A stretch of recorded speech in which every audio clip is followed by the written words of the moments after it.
Saudade de ficar no corredor, né, minha filha?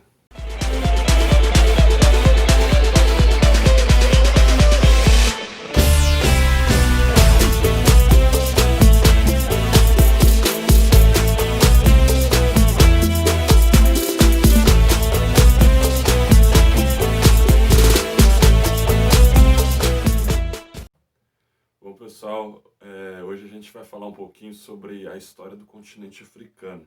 É muito importante falar sobre esse assunto, falar sobre a história da África, afinal a gente tem raízes inegáveis aí com o continente africano, com a cultura, com a língua, com tudo que a gente possa pensar. E é interessante que alguns alunos sempre falam, mas professor, não parece que não fala nada de história da África, mas mesmo na universidade, muito pouco era falado no curso de história. Então, assim, realmente há uma lacuna na formação dos professores e de todas as universidades e cursos, essa lacuna, ela ainda hoje se faz presente. Porém, entretanto, com a aprovação de algumas leis nos últimos 10 anos, foi instituído a obrigatoriedade do ensino da história da África e isso fez com que novas pesquisas e com que mais tempo, digamos assim, fosse dedicado ao ensino e o aprendizado de história da África nas universidades e depois, evidente, isso foi respingar no ensino médio. Então, hoje a gente precisa ter um olhar muito mais apurado para o continente africano para poder ver a riqueza e a quantidade de história mesmo, de cultura que aquele continente tem muito antes da escravidão. Porque quando você não olha para isso, a história da África, dentro desse caixotinho de conteúdos que a maioria dos livros didáticos e apostilas reproduzem, a história da África entra só quando a gente vai falar de escravidão no Brasil, quando a gente começa a falar de 1500. Então, assim, há muito mais coisa, tanto para se falar do Oriente como para se falar da África, mas o que acontece é que a história é eurocêntrica, né? Ou seja, ela tem o foco com a história do continente europeu, o desenvolvimento do continente europeu, as séries de sucessões temporais que a gente usa, inclusive pedagogicamente, para poder explicar numa aula de história, vem da Europa, vem daquela formatação europeia. O continente africano é visto ainda hoje como um lugar idílico, né,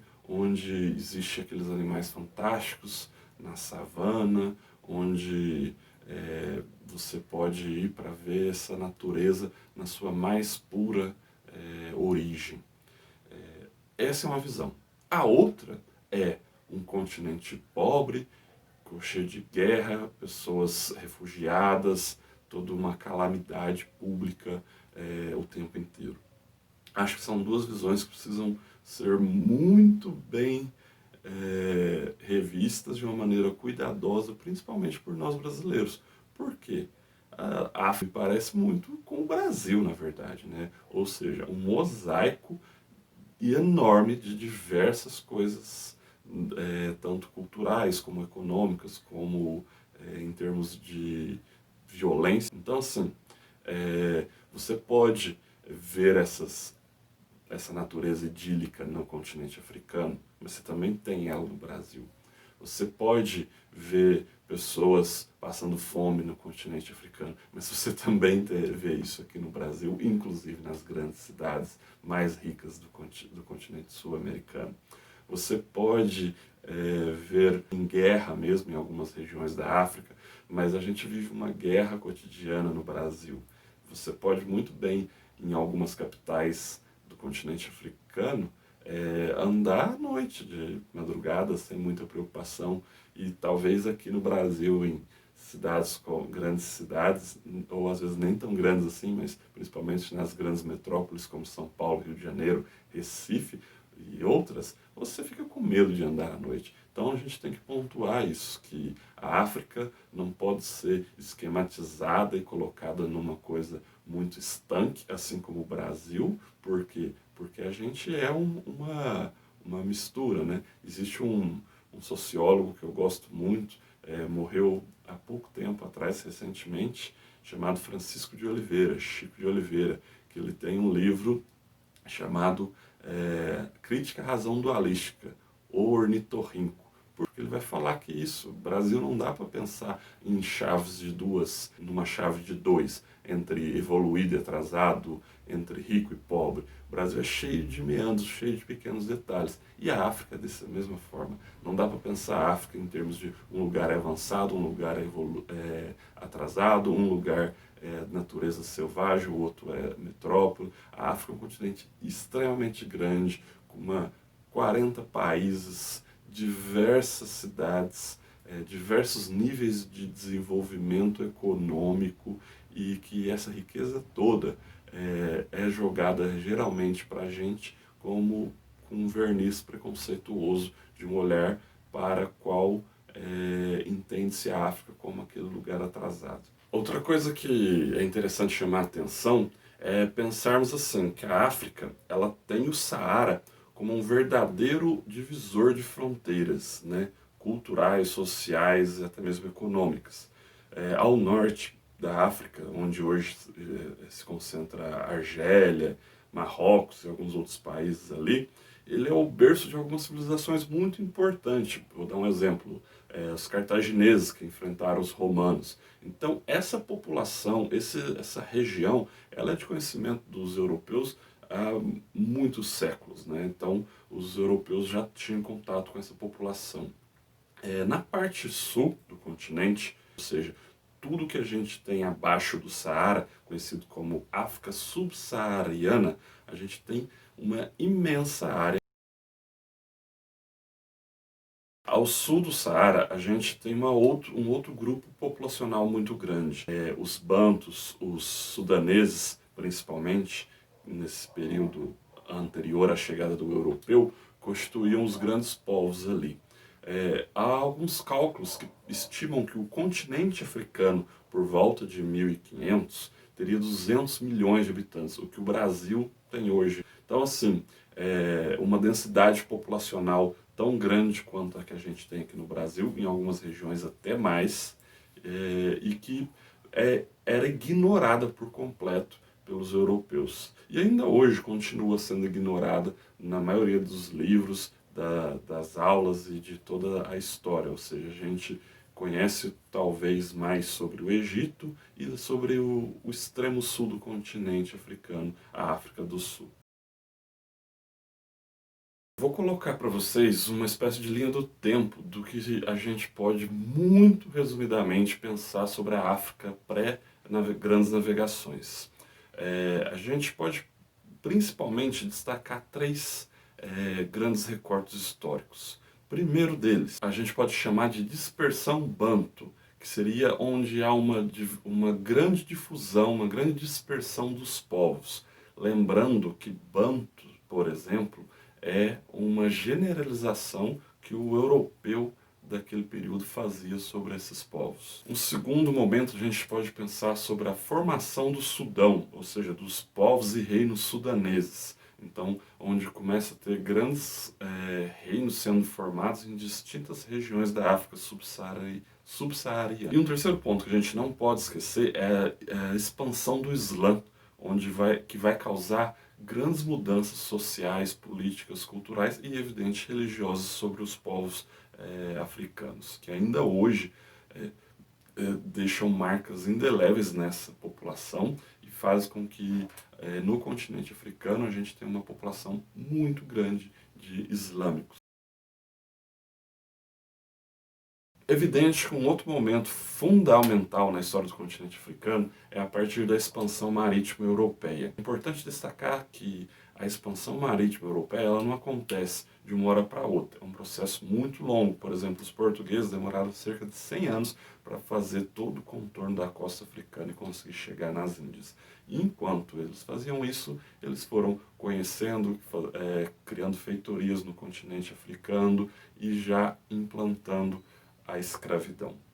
A escravidão é implantada porque talvez muitos dos nossos livros criaram essa ideia de que o navegador europeu saía por atrás de aventuras e para defender a fé cristã. Mas claro que o motivo principal era o quê? Ganhos econômicos. E dentro desses ganhos econômicos, a escravidão estava inserida. E é nessa chave que a gente tem que pensar a escravidão realizada pelos europeus. Por quê? Porque a escravidão, ela é quase como instituição humana, ou seja, a gente teve ela em diversos momentos da história. Na Mesopotâmia você tem relatos de escravos, na Bíblia você vê falar sobre isso, Grécia, Roma. Então não é um ser humano escravizar o outro, sempre fez parte do processo.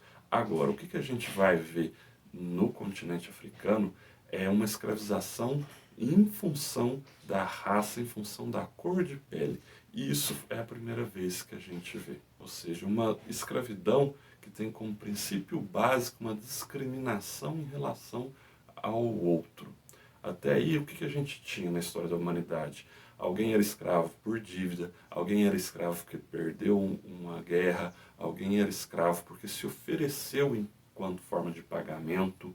Agora, esses tipos de escravidão que a gente pode falar de Grécia, Roma, Mesopotâmia, ela tirava a liberdade do indivíduo, mas ela não tirava a condição humana daquele indivíduo. Na escravidão africana, isso é completamente retirado. O indivíduo passa a ser uma ferramenta, um instrumento falante, desprovido de qualquer qualidade humana.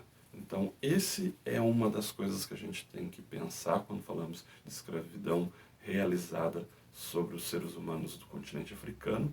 E a segunda coisa importante é o caráter industrial dessa escravidão. Como assim? A escravidão no continente africano foi tão grande, tão volumosa e tão cheia de recursos e pessoas que a gente pode pensar como uma indústria. Um exemplo talvez melhor seria a indústria automobilística. Você tem pessoas que fabricam o carro, você tem empresários que viabilizam essa fabricação, você tem transportadores, você tem agentes financeiros, você tem bancos, você tem distribuidores, você tem uma rede para que tudo isso funcione. E para ficar em poucos exemplos, a escravidão realizada sobre o continente africano por volta do século XV inaugura esses processos, ou seja, algo tão complexo que faz a sociedade toda se movimentar ao redor disso. Essa é justamente algo extremamente importante para que a gente possa entender o porquê que o indígena não é escravizado no Brasil.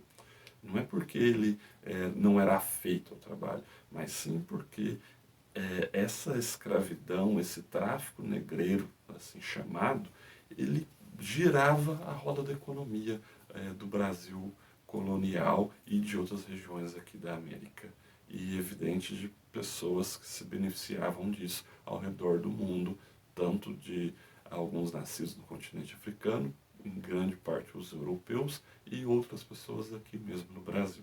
O primeiro relato de escravidão que a gente tem registro nesse esquema de escravidão de caráter industrial, de exportação do indivíduo, é de 1444.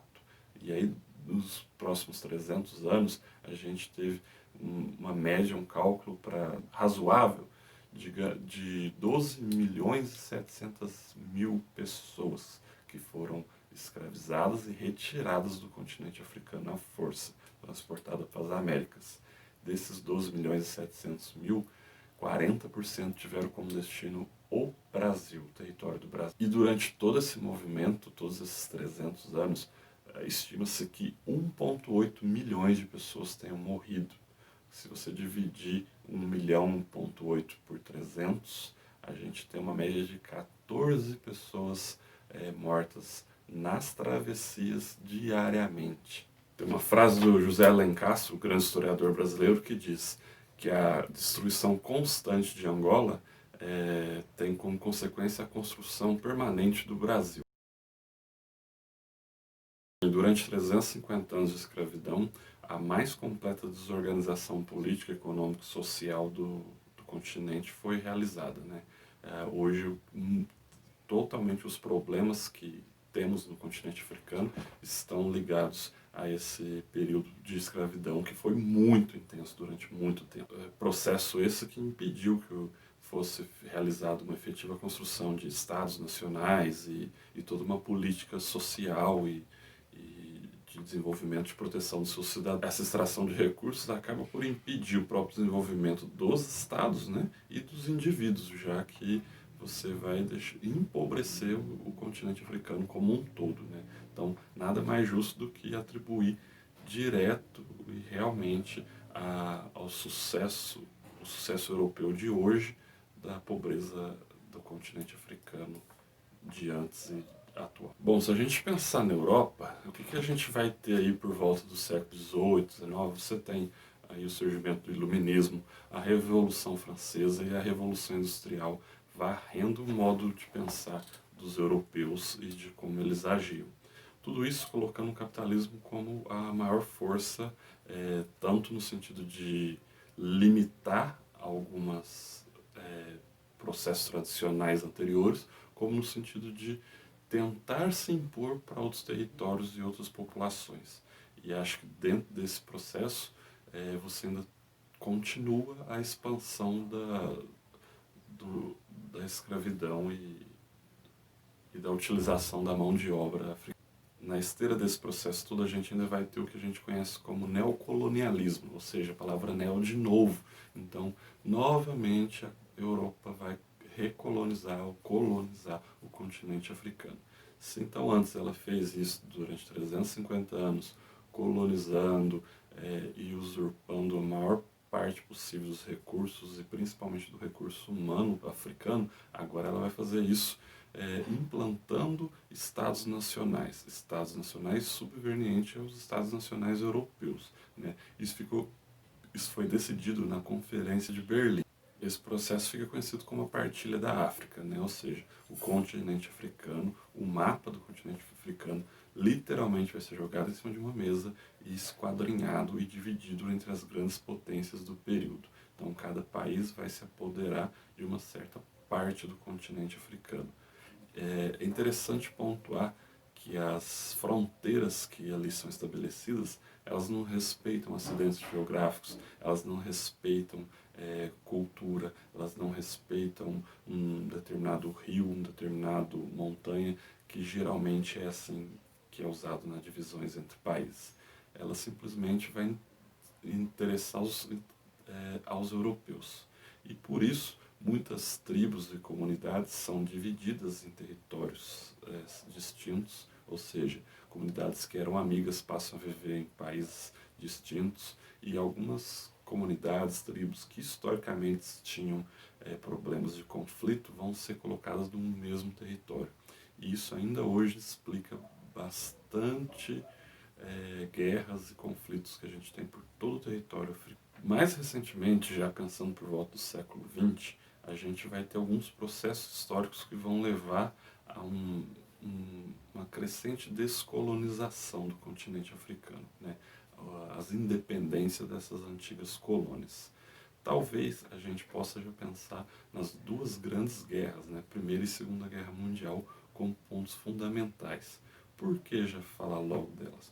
Porque elas colocam as potências europeias numa tal situação que elas não podem mais, vamos dizer, colocar tempo, recursos econômicos, financeiros e humanos para tomarem conta dessas possessões no continente africano. Isso abre espaço para que movimentos separatistas que pregam a independência dentro de cada território vão lá e agem por si só, se livrando do jugo europeu. Outro ponto que merece destaque é a Revolução Russa em 1917, porque a partir daí você tem a perspectiva real de um país que é um país comunista, né? Então você tem liberalismo de um lado e comunismo de outro. Com o decorrer do século XX, a gente vê o que? Um acirramento entre essas duas ideologias, principalmente representadas pela União Soviética, o comunismo, o socialismo, e pelos Estados Unidos, onde tentava levar o capitalismo, neoliberalismo para esses países. Então, esses países vão fazendo espécies de influências por todos os países do mundo, disputando a hegemonia. A Primeira Guerra, de 14 a 19, vai redefinir diversas fronteiras em toda a Europa, mas também no continente africano, uma vez que mexe com as potências colonizadoras. A crise de 1929 faz com que o próprio capitalismo seja colocado em xeque. Portanto, em diversos países do mundo e no continente africano também, vai nascer essa sensação de que o comunismo pode ser uma saída para os diversos mazelas que o capitalismo inflige às suas populações. Na Segunda Guerra Mundial, de 39 a 45, a gente tem basicamente a liberdade em luta ao fascismo. Então, todos esses acontecimentos do breve século XX, como diria Hobsbawm, vai fazer com que as potências europeias se enfraqueçam demais e cause e leve aos países as suas próprias independências. Após a Segunda Guerra Mundial, há uma verdadeira onda de países se tornando independentes, cada um no seu período, cada um com o seu processo histórico e suas lutas internas. Bom também ressaltar que a gente está falando de movimentos que fundamentalmente são das suas populações. As suas populações colocam em xeque as potências europeias e partem para tentar daí abrir possibilidades para novos grupos políticos e novas formações de estados. Temos o surgimento do que é caracterizado como terceiro mundo, né? Hoje já não é uma expressão muito comum de se dizer, mas quando ela tem um momento que ela surge, ela tem uma ideia de explicar o que aqueles países que não estão alinhados nem à União Soviética nem aos Estados Unidos, que buscariam uma terceira via de desenvolvimento, países que ficaram aí tentando sair fora da Guerra Fria. Acho que duas coisas que a gente ainda precisa pontuar é a ideia do apartheid, regime segregacionista implantado na África do Sul, onde o próprio nome apartheid significa o desenvolvimento em separado.